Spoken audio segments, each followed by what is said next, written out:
वडवळ येथे सर्व पक्षाचे इलेक्शन लागले, सर्व पक्षाचे उमेदवार येतात, नारळ फोडतात, प्रचार करतात, परंतु रस्त्याकडे लक्ष नाही.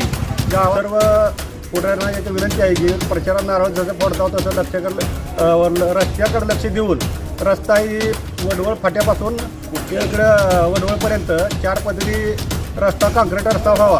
मोहोळ तालुक्यातील वडवळ हे गाव आपल्याला तीर्थक्षेत्रासाठी प्रसिद्ध आहे आणि या ठिकाणी सोलापूर जिल्ह्यातील त्याचबरोबर कर्नाटकातून देखील या ठिकाणी भाविक भक्त येत असतात आणि निवडणुकीच्या प्रचाराचा नारळ देखील राजकीय पुढारी, राजकीय पक्ष या वडवळमधूनच फोडत असतात आणि येथूनच प्रचाराला सुरुवात करत असतात. आणि आता जिल्हा परिषदच्या निवडणुका होऊ घातलेल्या आहेत.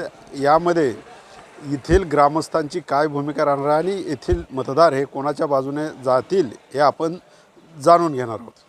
अन्नक्षेत्र मंडळाचे अध्यक्ष वडवळ येथे सर्व पक्षाचे इलेक्शन लागले, सर्व पक्षाचे उमेदवार येतात, नारळ फोडतात, प्रचार करतात, परंतु रस्त्याकडे लक्ष नाही.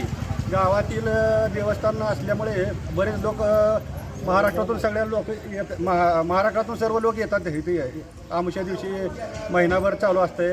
तर सर्व पुढाऱ्यांना एक विनंती आहे की प्रचारात नारळ जसं फोडतात तसं रस्त्याकडे लक्ष देऊन रस्ता ही वडवळ फाट्यापासून इकडं वडवळपर्यंत 4 पदरी रस्ता, काँक्रीट रस्ता व्हावा, एवढीच आमची विनंती आहे.